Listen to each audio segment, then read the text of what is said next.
Shane, Casey, welcome back to 40K Fanatics. what do we do on this thing? We talk about, things. What sort of things? Well, 40K things. What's mainly. 40K? 40K is a very broad spectrum of pretty much you pick a different fandom and then put it into this. If we're talking from Games Workshop perspective, let's throw some Judge Dredd and put it in our universe. Let's take some Gundam and put it in there too. You know what? Fantasy orcs, Tolkien, he had it right. Let's throw some orcs in there. Yeah, the orcs and the elves and everybody else. Yeah, pretty much. It's a lovely little pool of content, and in our main topic today, I'm going to be... That somehow gets around the copyright. Yeah, in our main topic today, I'll be talking a little bit about that pool of content and how lovely it is. Faux show. But that's later. First, we've got the Bits box. We played in an RTT this last weekend. Oh, yeah. I thought 1 and 2, baby. I thought that we would, as a collective here at 40K Fanatics, not have a single victory. And then I had 2 myself. Yeah, you had 2. I had 1, and it was pretty good. I actually didn't know that you won 2, or maybe you told me and I forgot. Yeah, I finished dead middle of the 28 people in 14th place. Golf clap. Clap, clap, clap, clap, clap. It was a lot of fun. The new Drakari detachment was just as powerful as people thought. And shout out to the homie Zach. I played him round 1 against his new Drakari cheese. And They look good. yeah, they looked good, and it was fun. The thing is, Zach is... Here's the thing. Oh, he's about to go on a tangent. It was the first round of the tournament. They allotted from 10:30 to, I forget what time, but like 3 some odd hours for the first round. I finished way ahead of time on that first game. Yeah, me and Zach finished, and when I made it to the Steak and Shake down the street, I checked the Best Coast pairing, and it said there was still an hour and 45 minutes left. Yeah, on that's the about clock. when I finished.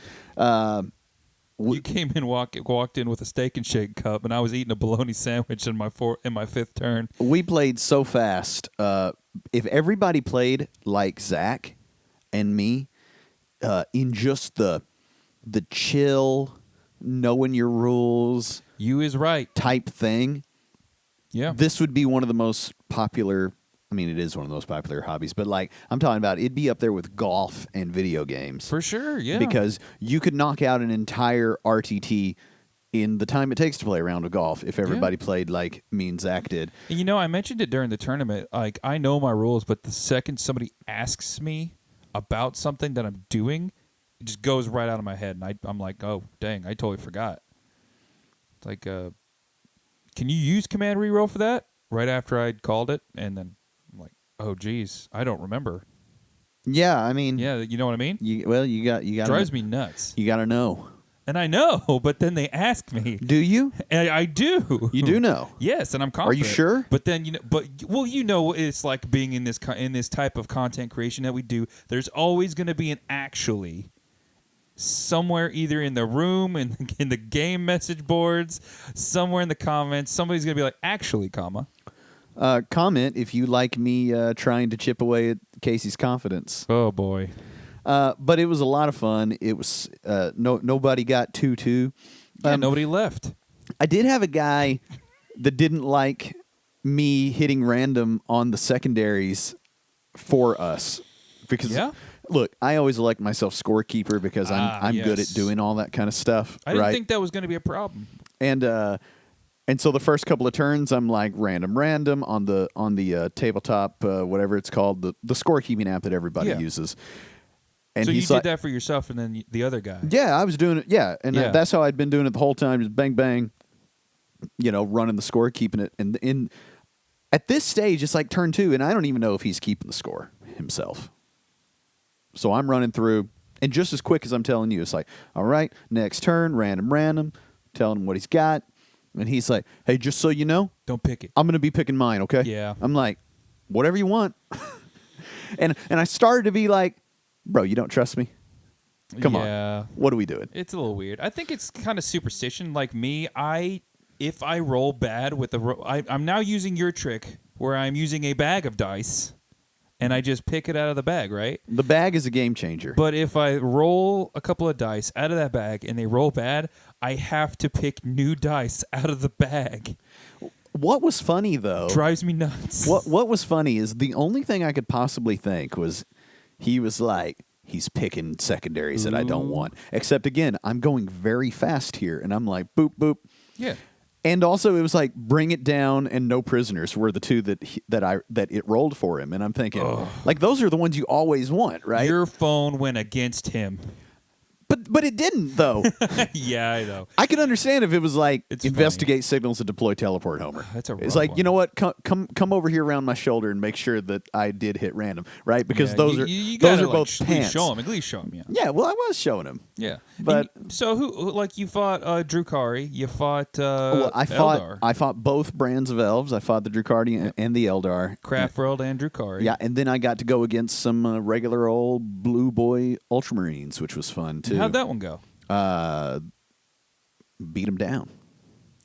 Man, looks like Gilliman's group is just not as hot as they thought they were. Well, the War Master was on the field. Fair.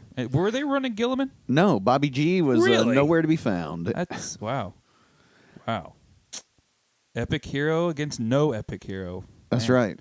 And I went 1 and 2. Let's see. I did a man. I fought against an obliterator mob. Still a whole bunch of the Black Legion boys running. Gosh, I think like 20 obliterators, something like that. Like something crazy. 12? No, 12. It was 12. That's what it was. It was 12. It was like 9. I think it was 12. I don't think it was 12. I think it was 12 because you can run them in groups of 4. Oh, I guess you can. Yeah. Well, so then 12 you can only have obliterators. 3 units of 3. Yeah. Or Oh, 4. gosh. 3 or 4 is 12. Yeah, I guess it is 12. Yeah, and then what are they called? Havocs. Yeah. Havocs and a Forge Fiend. Lots. It was a DACA list, if I have to say. And then I fought White Scars, and I felt bad because it was a newer player, and I crushed him. Yeah. I- Bless him. Oh, he did. He was a good sport. He won best sport. He did win best sport. Yeah, and he did great. He did good in his defense. And then last game, Custodes. Rough on you. The fight first. Oh man, that just. I don't know. As an orc player, it just drives me nuts that I can have Gazgul charge you, and then you can declare that your group fight first. That drives me nuts, dude. Ooh, Yeah, you got to watch out for that. gross. Anyways, we had a good time. We had a really good time. Did you do any hobbying this week? I did a bit. I was pretty burnt out after the weekend, if I do say. So I played a little bit of Darktide. Painted up a little bit of model. That's a kit bash I showed you just before the episode started. Aspiring champion. What about you? I did. I know you're always hobbying. I did some Shatterpoint, started on General Grievous. I also, as we're recording today, it's Whip Wednesday, and I got a good chunk done on the Lawmaster motorcycle from Judge Dredd. The Go miniatures check that game. out on our X page, guys. It looks pretty good. The homie Austin came Yours if you came can get over it to the other. work. The homie Austin came over the other day and got to play some Judge Dredd. He seemed to have fun. We also have a segment at the end with him. He's got a rebuttal about the old world from our podcast a couple of weeks ago. I'm eager to hear it. Yeah, go check that out. Is it like is it an actually? He's very mad at us. Really? Yeah, you'll have to listen to find out. Can't wait. He was very violent. He was loud. He was aggressive. Well, you just watched Judge Dredd, and violence on cinema just changes the minds of human beings. That's right. That is always the homie Austin's demeanor is very very sporadic, very loud, and aggressive. And Chaotic, unpredictable. That's right. And you guys are going to get that at the end of the episode. Don't go anywhere. And of course, we have our patented Space Marine feature segment. Yeah, how are we doing that today? Are we doing it before or after that? No, it'll be at the end. At the end? Yeah. Oh, so it's already recorded. No, Oh, I'm going to put it at the end. okay. I'm going to use magic. I'm going to use production magic to put it at the end. The Gathering? I don't know what that means. But that's my bits box. We're so stupid. Yeah, I don't really have too much bits box. I just, like I told you, I painted up that Kit Bash model. Look for the whip photos on our X page. Happy Valentine's Day. Yeah, happy Valentine's Day to our partners at allow, I won't say support, but withstand the Allow. purchasing of so many little plastic men. Yeah, you're the real heroes, not the firefighters or the veterans out there. It's you, the stay-at-home Warhammer spouses out there who watch their significant other go out and pay tons and tons of money for that plastic crack that we love so much. What did I call them again? At-home supporters. Yeah. Also, since you have been heretical in your taking out of the armed services and first responders, thank you for your service. You're welcome. Close the bits box. Because I am a veteran, for those of you who do not know. He took himself Because out. he's saying this, and then you guys are going to hear it, and then you're going to get pissed at me. But I am a veteran, so I can say that. It's our word. Anyways, close. I can't even close the bits box. Close it.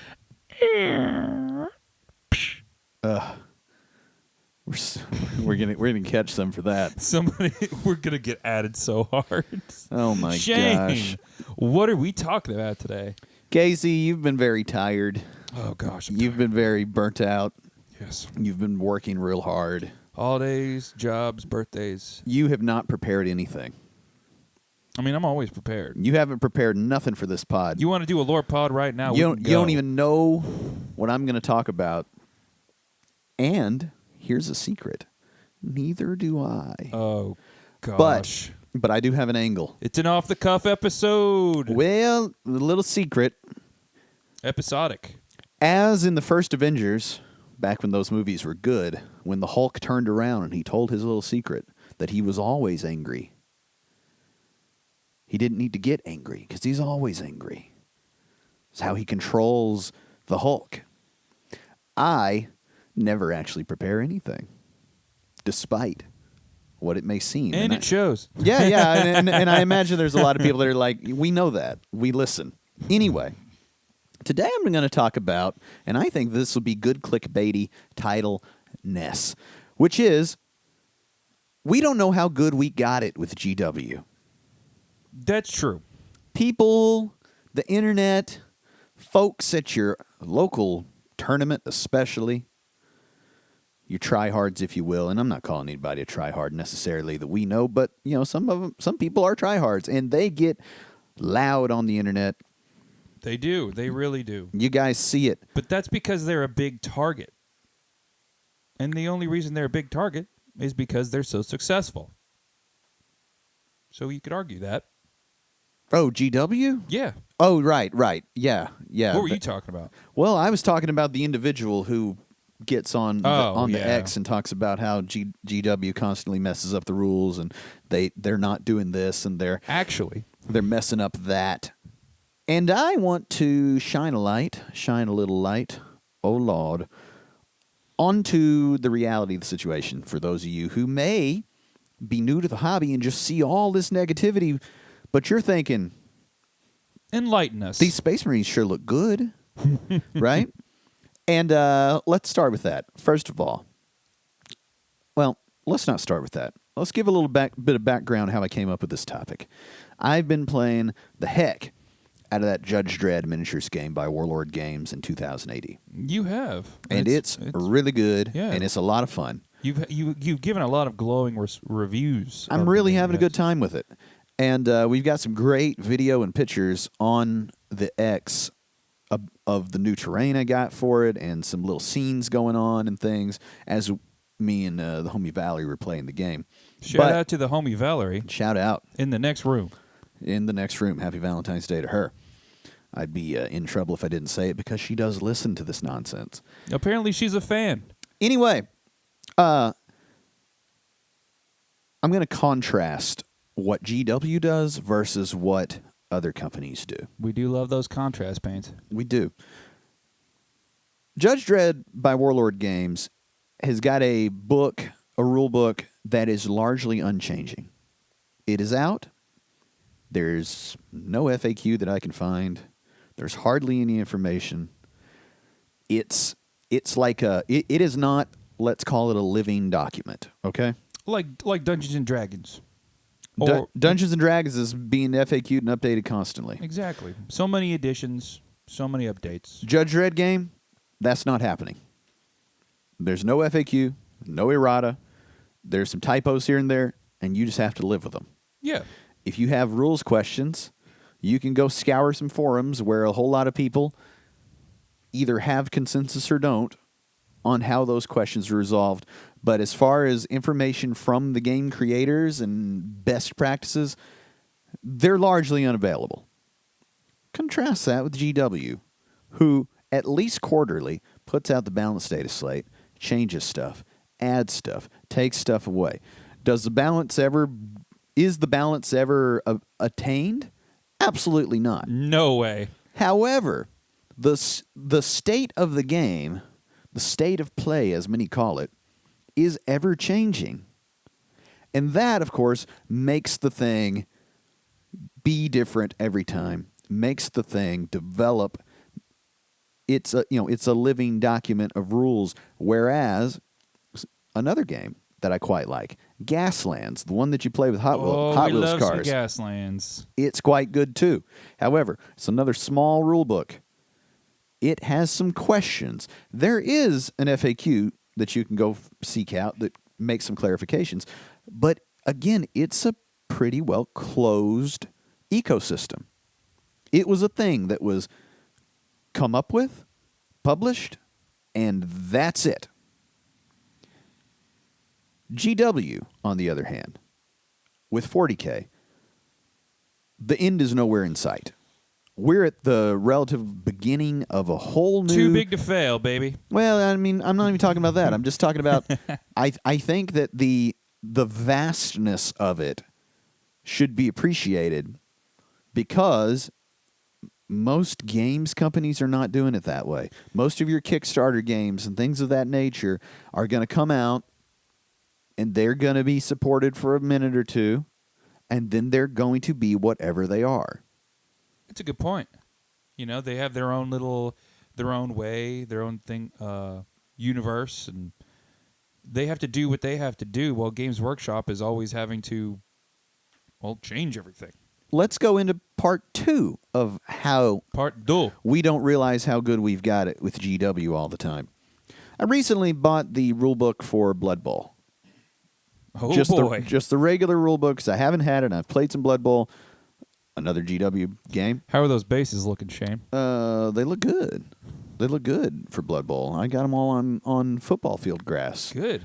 But, man, flipping through, looking at the various armies, or teams, we'll call them, and all the rules for the season that you can play. Those beautiful orc cheerleaders. All that, man. But then knowing, too, that there's like another half dozen teams that have come out since that book that you can get and run, and they're all supported. And my point on number 2 is that there's just so much stuff to buy that GW continues to make. And they're able to do that because they're this behemoth of a company. Fair. But also because they've got all these games that have enough support, i.e. you can actually find people to play them against you, that they're constantly making stuff to buy. Because... Yeah, it's so interesting, too, because so many fell off to the wayside in, like, the early 2000s, and now they're running, like, man, I don't even know, like a dozen different game systems or something like that? It's a lot. It's a lot. Like, so many. I mean, and so, some of them get more love than others, like... Fair. Aeronautic Imperium or whatever the heck it is. Who's playing that? I mean, and why would you want to? What about that game, the new Inquisitor? I don't know anything about that. That is I'm probably having like a 40-year-old, 45-year-old, 50-year-old dude like saying, "I love that game." That could be. But back to the Judge Dredd game. Yes. You can buy everything there is for Judge Dredd for like $500 and have the complete collection. Well, let me just go get a bank loan. Well, what I'm saying is there's something neat about 40K in how you practically can't have it all. That's a good point. And so it creates a scenario where your collecting becomes so much its own unique fingerprint of you. Yes. Whether you're chasing SKU lists or whatever, yours is, I mean, unless you're just going to go grab the LVO winning list and buy that list. Necrons. Sure. But your Necrons who are highly competitive can look ever so slightly different to another highly competitive Necron list, you see? Well, it's just like our RTT this past weekend. We had 4 different Orc players come. I think 3 of us were running Gaskull. I think I was the only one running a Boss Snickrot. And shout out to all you Orc players who know who these guys are. But none of the lists were the same. And we played our own ways. Yeah, and I'm going to compare a lot of the stuff to Judge Dredd just because that's one I've been looking at. However, this sort of limited scope of miniatures games is very common. Take your what's the one from the Game of Thrones game? It's a rank and flank game. Oh gosh, dude. Song of Ice and Fire. Song of Ice and Fire. Is that it? Yes. I know that's the name of the book. That's the name of the game as well. Oh, okay. And it's quite limited in its model range. And in it A lot of metal minis for that, I believe. What's that? A lot of metal minis. I don't know, but it's just not as vast as these GW games. The GW games have so much stuff. Man, if you're playing the Lord of the Rings fantasy battle, you have so many different options of Riders of Rohan. Horses. That yours are just going to look different than the next guy's who is playing the same thing. Versus an example like your Judge Dredd or your 2000 AD one, various other. I'm just naming the Warlord games, but even newer games from quite large companies, say Atomic Mass, who makes Shatterpoint and makes Star Wars Legion and makes Marvel Crisis Protocol. Star Wars Shatterpoint is fairly new, and the model range is quite limited, comparatively speaking, which obviously will expand, but, you kind of are going to end up with a whole lot of Obi-Wan Kenobis and Anakin Skywalkers. Yeah. Which is fine. The popular minis sell. But in 40K... Yes. The popular mini... I'm all over the place right now. You are. But somebody get this man a compass. I recently bought the City Defense Force for Judge Dredd. Okay. And it's like 5 models. There's a couple of little expansions to it to make it maybe... It's like bad guys and good guys. Yeah. It's maybe a dozen models worth of these little paramilitary dudes, right? Yeah. And that's it. And then you got 40K, and they've got 1,000 different types, like flavors of Chaos Orc. Space Marines. You got factions within Chaos Space Marines. You pick Space Marines, you got factions within Space Marines. Even the Orcs have factions and models for different factions. It's just that vastness, I think, is not appreciated enough. And sometimes I think that the vastness is looked at as a negative. You're getting a lot of individuality. So much. I also think there's something interesting that 40K has going for it that others don't. And go ahead and list your Age of Sigmar. Most all of the GW products.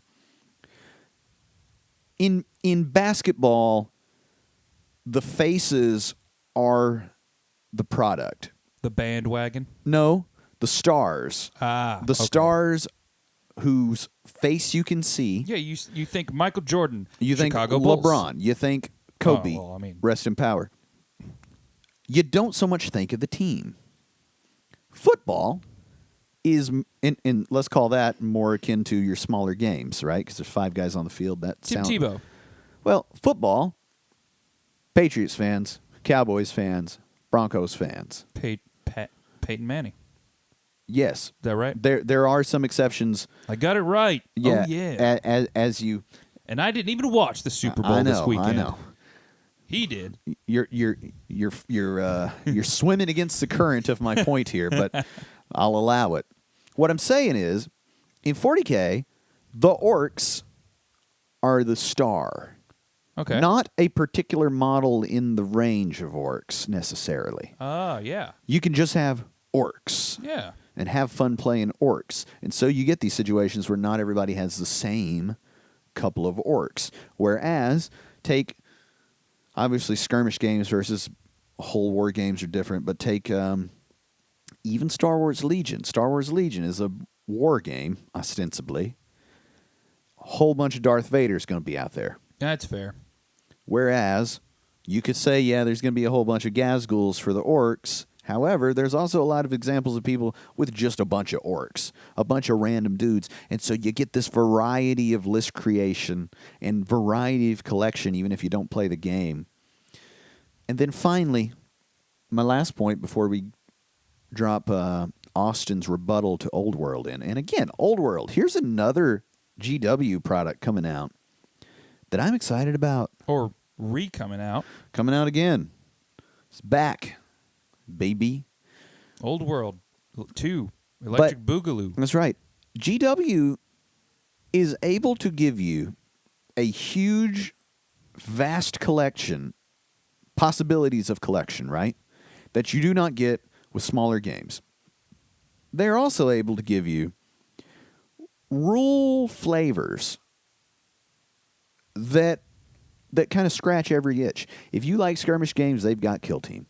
Plastic Crack Baskin Robbins. If you like hacking and slashing, you can play Age of Sigmar. If you like rank and flank, you can play Old World. If you like big old complicated, somewhat competitive setups, you can play 40K. There you go. Right? I knew you were going where you were going just by 2 words you said in that. Yeah, they've got something for everybody. If you want beer and pretzels, they've got Blood Bowl. There you go. Like Kill Team. I said it. Skirmish game. Oh, there you go. Yeah. They've got one of everything, and every single one of them tends to be larger than nearly any other project that there is. And I think that they should be given some flowers for that. Now, there's one exception. There is another avenue. There's another arena that is probably as vast as 40K, which is historicals. Oh, gosh, yes. You can play your... it's like World of Tanks. Yeah, World of Tanks, but the other one... I don't really know what the name is. I can't think of what it's called either right now, but the tank games, the World War II games, all that, those obviously have vast model ranges, not even so much because various companies doing, say, bolt action are making so many miniatures, but because you can grab whatever you like. However, then you get into the rules. Axis and Allies? No, that's a board game. Band of Brothers? Band of Brothers is a box Bolt of... Action? Bolt Action. Bolt Action. Bolt Action is the big one. Flames of War is the other tank game, which plays a lot like 40K and an I go, you go. But I digress, okay? That's a place that you can go get your huge, vast, varied collections, because you can source your World War II miniatures from wherever you want, and then they'll look a little different than the next guy. But at the end of the day, you will have a lot of dudes in olive drab. Very plain. So that I present to the people as, a counter to my greater point, which is, I'm going to say it, we need to be nicer to GW. We do. They're giving us a lot of stuff to do. Well, I think with so much stuff as the more you love something, the more you have to say about it. If that makes sense. We clearly have a lot to say about it. What with a we started 45-minute podcast. Yeah. But I would like some of these people that love the thing to say a few more things that are a bit nicer. Because the Boffins out there in Kensington, wherever they're from. The Boffin. Yeah. At GW are working pretty hard. And the stuff's looking really good. And I taught a game. Really? I taught Valerie the game. 40K? Last night. And got that boy Cypher out for the first time. Yeah. Maybe next week we'll talk about Dark Age of Players, where you at? We'll call it a tutorial. How I think one should teach another big 40K. Yeah, there's like 1 billion videos out there. We're going to toss it to, that's like to learn it all by yourself. But I mean, if I was going to teach it to you, I have a method. Now, I've taught quite a few things before: piano, golf, guitar, drums, all sorts of things. And I think that there's a little bit of let's call it skill involved in just teaching stuff. But maybe next week we'll have a tutorial on how to teach your significant other, possibly how to play 40K for when you can't find a game or you want to get one late at night. Set it up in the floor or on the kitchen table. Teach them floor hammer. Or build yourself a vastly oversized My wife gaming table. versus yours. Let's go.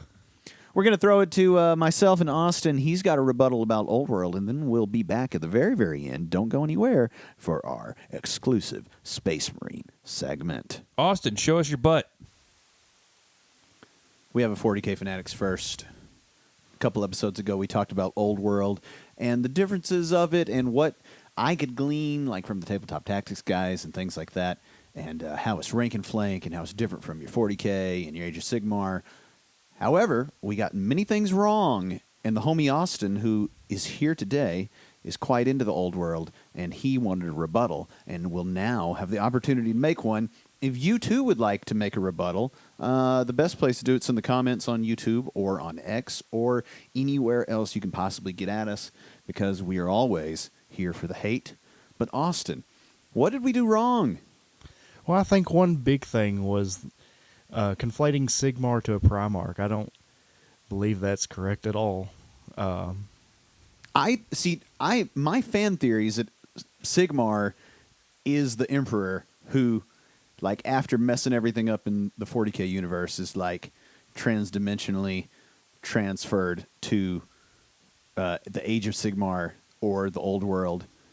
But then you tell me the Blood Bowl universe is a parallel universe too, even though there's the Old World Alliance teams and things, but that's a different Old World. Yes, well, that's the Old World in the sense of the continent. It's alliance people from that continent.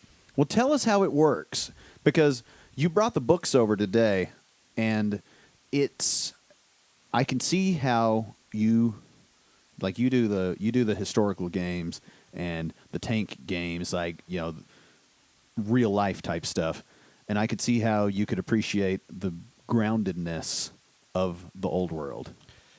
So the Old World is the original Warhammer. That's where Warhammer first starts. It's actually named after a guy called Harry the Hammer, I believe his name is. He was one of the first miniatures the Games Workshop produced. But what I like about the Old World is that it has a set setting. There's maps, there's histories, there's peoples and places, and I like seeing the interactions that can come about from that. And I think that's a problem 40K and Sigmar have at times, is that the setting is so big that there's not enough spaces to really tell stories that matter. Yeah, there's something esoteric about, like, a faction has this entire pile of all space and all the planets involved, and it's like, well, then you make you have a battle on a planet, and it can be this historical marker, but it's really unrelatable. It's like Tyranids come in, they eat Planet X. Planet X, like, you can say the Tyranids did all this, it doesn't exactly matter to the story. Well, and it doesn't. Planet X doesn't feel like it's down the street. Yeah. Wherein, like you were showing me the maps in the Old World book, you can very quickly make your narrative scenarios as, well, on the way down the street, you showed me a spot, the dwarves would have to pass through the vampire region to get to the humans. And so it's like, well, then there's two battles set up right there. Yeah. You could have humans v vampires, dwarfs v vampires, dwarfs and humans versus vampires. Yeah. Like, let's say you have the city of Helmgart or something. If you have the orcs come in and completely devastate that, that's going to have an impact on the setting. There's going to be people there. How's trade going to be influenced? It's interesting things like that I enjoy about Warhammer Fantasy. And the Old World book, you were showing me excerpts of the rules and things where they're really encouraging that sort of boots on the ground storytelling, rather than getting so crunchy. They've got a lot of And also, if you feel like doing this, you should yada yada. It's got a lot more flexibility into it. I know there's things like the measurements for the table size. They've got the minimum and maximum, but it says, hey, if you want to use this, use it. If you want to go bigger, go bigger. It's a lot more of a friendly game, it seems like. Yeah, I like that. Me and the homie Valerie have been hard on the Judge Dredd. You came over today so that we could watch the Stallone Dredd on VHS. What did you think of that? I thought it was okay. I like I was telling you, there's a film in there that I'd rather see if they take out a lot of the Rob Schneider stuff. Rob Schneider is a man of the future who does Rob Schneider things at all times. I feel like there was way too many quips going on with him. Yeah, he's quipping and screaming for the last third solid. But the reason I bring that up is because me and Valerie have been working on the Judge Dredd game, as we've told all the listeners about. And last night we played it with our whole new set of cardboard terrain, and it was awesome. But also, the board size is supposed to be 3x3. But the terrain set I got comes with a 2x2 mat. And so we sort of extended it out for the 3x3. By the time we got done, we realized we could have just played 2x2. Mm-hmm. It would have made no difference in the world. Because the scenario was the gangers were attacking a hospital and the judges were defending the hospital for reasons. Mm-hmm. And Old World's a bit like that, where you can come up with whatever you want, and the game's largely going to work. I think the fact that, to get more into the rules, because I only had just a cursory knowledge of them the first time we talked about it, but it's a lot less killy, and it's a little more. It's a slugfest. Yeah, it's a lot more compact. Like, stuff just kind of gets piled up in the middle. And you work on it. It's less 40K in that units kind of go around eating other units, basically like wiping them out. It's more getting in, slugging it out in the middle, and doing. It's like football almost. You could almost. It's like Blood Bowl. You're kind of like pushing the battle line back and forth as the game goes. You might have one side of your like front lines start to panic. That's a thing in the game, is panic, doing a leadership test. And if they start to flee, and it's not like 40K where a unit will flee and just evaporate into the ether.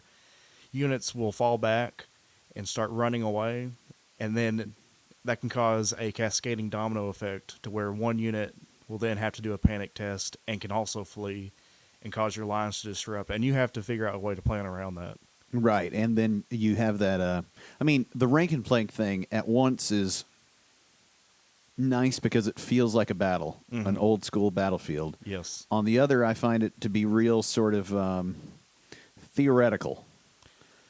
Like, I feel like in your 40Ks and your Age of Sigmar and your Kill Team, especially your skirmish games, it's always very easy to see the sort of thematic reason for the rule. And I feel in rank and plank games, they get to be a bit more. The idea behind it is that let's say you've got 100 guys and you have to get them all fighting in a certain way. You'd have them all ranked up. And there's a lot of momentum behind 100 guys. Once you start getting them going forward, it's hard to do a lot of the maneuvering you'd see in 40K. You can't really like conga line or start going diagonal and stuff.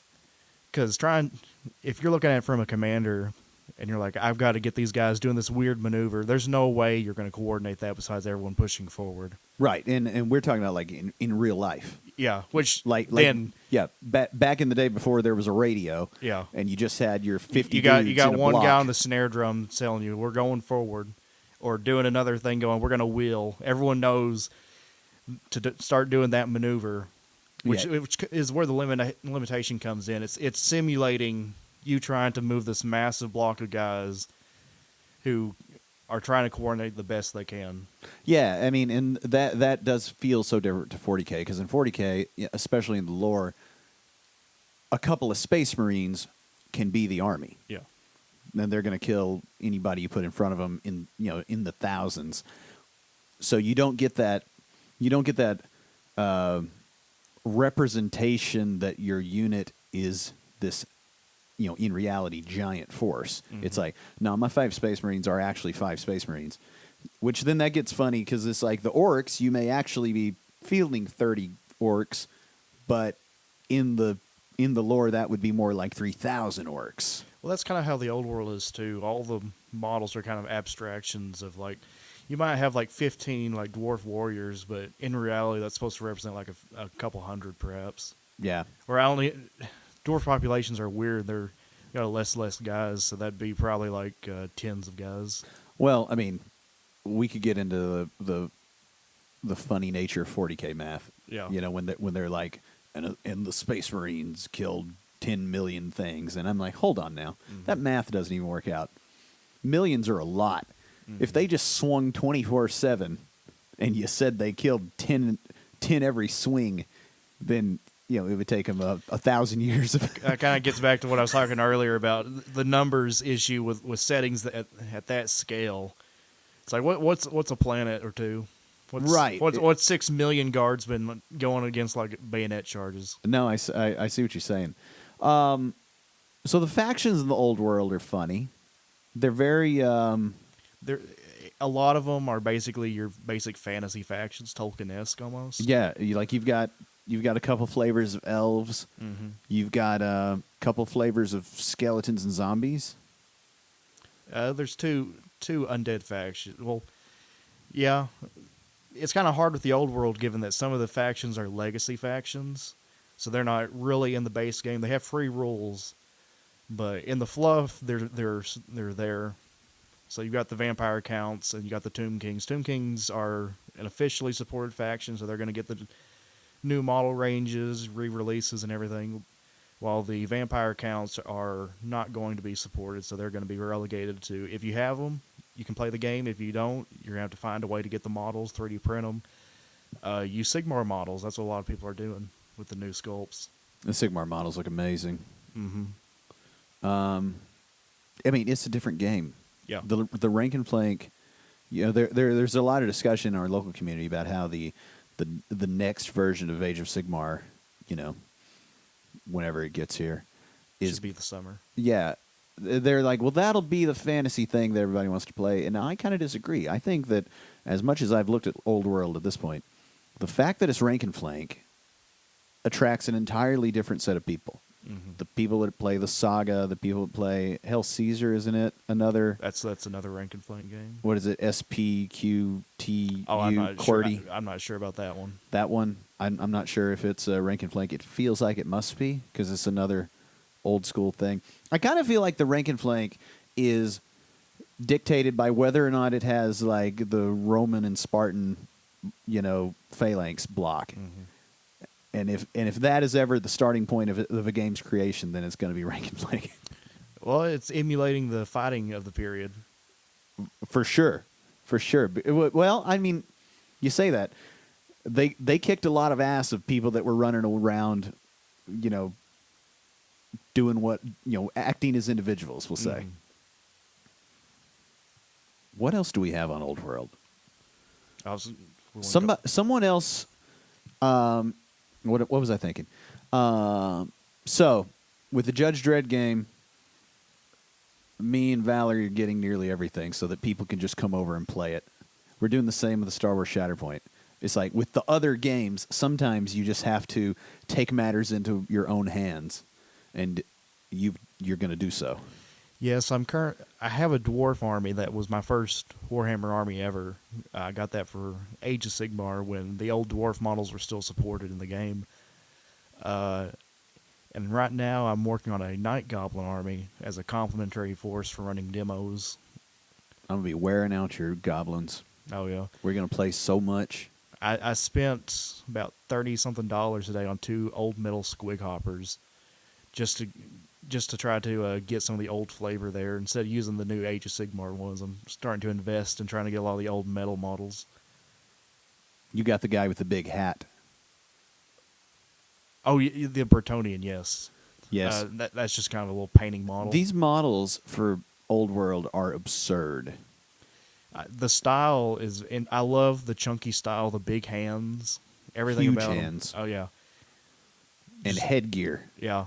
Little tiny bodies. that's one thing that I appreciate about the old world is a lot of the sculpts are hand sculpted. It's not a lot of what they have in 40K and Sigmar now is you've got a prevalence of computer sculpts going on to where you can have like Space Marines jumping off the same tactical rock, or you could have this template of a man jumping off tactical rock and just change out his like war gear to make like 20 new units. I feel like there's something lost when you can't appreciate a model for the what a person had to go through with the limitations of sculpting with a physical material. Yeah, I see that a little bit. On the other hand, too, though, there's a lot of form. There's a lot of beauty and form that is now taking place in the new 40K models. But the old world, that's what I'm saying. It's such a drastically different flavor that I think it's going to have some staying power for a long time, especially with all these people that are getting their stuff dusty out of the closet to play it. How different are the rules? You haven't played an old world game yet, have you? Well, it's kind of hard to find someone around here to play with. It's mostly been a lot of theory hammer, math hammer, and reading up on what other people are doing. The rules are very different than how a lot of the standard Warhammer games today are played, Age of Sigmar, 40K. But there's still the skeleton of the Warhammer system in there, in which everyone has the strength, toughness, your saves. Yeah, and it's still hit, wound, save. Still hit, wound, save. Hit, wound, save. There's a ward save. And ward, which is like your feel no pain. Well, yeah, it's like a feel no pain. It's an extra save you get on top of your regular save. So it's not like an invuln save. What you would do is do your armor save, and then after that, take your ward save. But something that this game has that 40K used to have it, but they've gotten rid of it in recent editions is initiative. Units have initiative, and that dictates who fights first in a combat. It's not like you charge, you get to fight first. You could have something like Dwarf Warriors charge Elves, and the Elves are still going to be able to get the first swing off. Right, which it is a lot of math to keep up with. And I think I like it personally because it adds a lot more to the game, a lot more moving parts to appreciate. Yeah, I do like it too.